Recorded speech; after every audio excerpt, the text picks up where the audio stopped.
Joker 2 ఎలా ఉంది అంటే మాత్రం ఫస్ట్ పార్ట్ కంటే చాలా చాలా చాలా డిసప్పాయింటింగ్‌గా ఉంది. ఫస్ట్ ఆఫ్ ఆల్ 'జోకర్' అనేది ఒక ఫినామినాన్ అయింది యాక్చువల్లీ. 2019లో ఎప్పుడైతే రిలీజ్ అయిందో it was the first are rated movie to become 1 billion అప్పట్లో ఏది లేదనమాట. అది చాలా హార్డ్ కోర్ అండ్ ఆల్సో చాలా క్రీపీగా ఉంటుంది సినిమా. దాని టోన్ కూడా చాలా యూనిక్‌గా ఉంటుంది దానికి.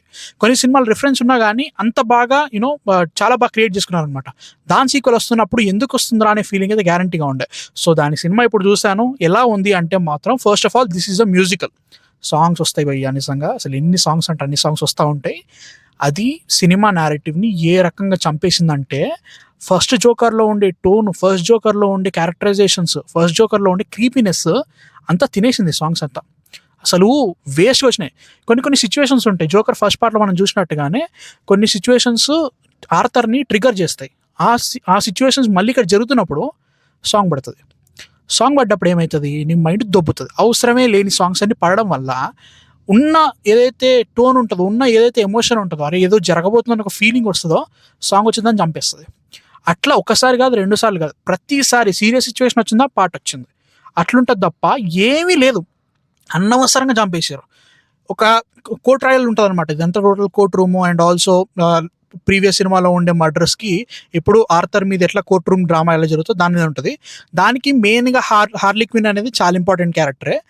కాపోతే హార్లీ క్విన్‌గా ఎప్పుడైతే వీళ్ళు లేడీ గాగాని పెట్టినప్పుడే నాకు కొంచెం డౌట్ వచ్చింది. ఏంటబ్బా వీళ్ళు కొంచెం మ్యూజికల్‌గా వెళ్తున్నారనుకున్నా. బ్రో అసలు ఆ ప్రొసీడింగ్స్ ఎంత ఇంట్రెస్టింగ్‌గా ఉన్నా గానీ చంపేసినయిపోయాయి నిజంగా. హార్లీ క్విన్ క్యారెక్టర్ కూడా అంత ఫ్లెష్డ్ ఔట్ ఏమీ లేదు. ఓకే. ఒక కేయాస్ క్రియేట్ చేయాలి. కేయాస్‌కి నూకాలంతే. ఆ నూకడానికి జస్ట్ ఒక ట్రిగ్గర్ పాయింట్ లెక్క ఉంటది తప్ప యాస్ ఎ హోల్ సినిమాలో ఆమె చేసింది ఏంటి అంటే ఏమీ లేదు లిటరల్‌గా. అండ్ ఆల్సో ఈ సినిమా టోటల్‌గా ఆర్థర్ మీదనే ఉండాలి కదా! అట్లాంటప్పుడు ఆర్థర్‌కి ఎలా ఫీల్ అవుతున్నాడు? ఎలాంటి కైండ్ ఆఫ్ టోన్ నడుస్తుంది? వీటన్నిటిని మనము ఫస్ట్ సినిమాలో చూసిందాన్ని దాన్ని ఎగ్జాక్ట్‌లీ డెలివర్ చేసినా గానీ సినిమా చాలా చాలా బాగుండేది. అనవసరంగా వేరే టర్న్ తీసుకెళ్తారు. స్ప్లిట్ పర్సనాలిటీ డిసార్డర్ అని చెప్పేసి అండ్ ఆల్సో ఒక కోర్ట్ రూమ్ ట్రయల్, దీనిలో జోకర్ వేరే, ఆర్థర్ వేరే, ఇట్లాంటి kind of what you say arguments జరుగుతా ఉంటుంటే అంత ఎక్కదనమాట. అండ్ ఆల్సో దానికి తగ్గట్టుగా నేరేటివ్ నడవదు. వాళ్ళు ఏదో చెప్దామని ట్రై చేస్తా ఉంటారు ఆర్గ్యుమెంట్. అది వర్కౌట్ కావట్లేదు. ఎందుకంటే at the end of the day వీళ్ళు ఏది చేసినా లాస్ట్‌కి నథింగ్ మ్యాటర్స్ అనే ఫీలింగ్ క్రియేట్ చేసినారు అన్నట్టు. దానివల్ల అసలు నువ్వు ఫస్ట్ 2.5 అవర్స్ ఏం చేసినావు చూపించు నాకు అనే ఫీలింగ్ అయితే గ్యారంటీగా వచ్చింది.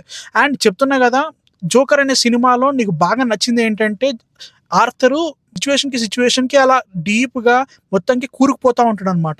ఆ సిచ్యువేషన్ ఎంత వైల్డ్ అయిపోతే ఆర్థర్ అంత వైల్డ్‌గా బిహేవ్ చేస్తా ఉంటాడు. ఆ సిచ్యువేషన్ వైల్డ్ అవుతా పోతా ఉంటది. ఈ సినిమాలో పాటొస్తది. పాటొచ్చి టోటల్ టోను, ఇంతకుముందు సిచ్యువేషన్ అంతా డై డౌన్ చేసేస్తది. ఓకే. ఇప్పుడు కొత్తది చూస్తున్నాం రా, ఏంది ఫీలింగ్ అనిపిస్తది. నాకు తెలుసు వీళ్ళు ఒక ఆర్థర్ మైండ్ గేమ్స్ లాంటి కైండ్ ఆఫ్ సిచ్యువేషన్ క్రియేట్ చేసుకున్నారు. సినిమాలో అసలు సెట్టే కాలేదది. అనవసరంగా వచ్చినట్టు అనిపిస్తాయి సీన్స్ అన్నీ మాత్రం. దానివల్ల పోయింది భయ్యా నిజంగా. అసలు యాక్చువల్లీ ఈ సినిమా ఎందుకు తీసిర్రా? 1 బిలియన్ కొట్టిందని చెప్పేసి తీసేసిర్రు. అక్కడ మెటీరియల్ లేదు. డైరెక్టర్ ఏదో తీద్దాం అనుకున్నాడు. ఏదో జరిగింది. అనవసరంగా టైం వేస్ట్ అనిపించిందనమాట నాకు. అండ్ మ్యాన్ వేస్ట్‌గా వచ్చిన అనే ఫీలింగ్ అయితే వచ్చింది. జోకర్ నాకు నచ్చింది నిజంగా. యాస్ ఎ హోల్ ఒక క్రీపీ డ్రామా లైక్ ఎళ్తా ఉంటది. ఈ సినిమా మొత్తం దాన్ని చంపేసిందనే ఫీలింగ్ అయితే గ్యారంటీగా వచ్చింది. మీరు చూడాలనుకుంటే చూసేయండి. నాకైతే మాత్రం నచ్చలేదు. ఏవేవైతే మంచి మంచి ఎలిమెంట్స్ ఉన్నాయో అవి ఉన్నాయి. కాకపోతే వాటిని ఆగం పట్టించారనే ఫీలింగ్ వచ్చింది. These are my thoughts on Joker. మీ థాట్స్ కామెంట్స్‌లో చెప్పండి. అండ్ 50,000 మంది దాటేయాలి సబ్స్క్రైబర్స్. ప్లీజ్ సబ్స్క్రైబ్ చేసేసుకోండి. అండ్ నెక్స్ట్ వీడియోతో మళ్ళీ కలుస్తాం. అంతవరకు man of fiction signing of.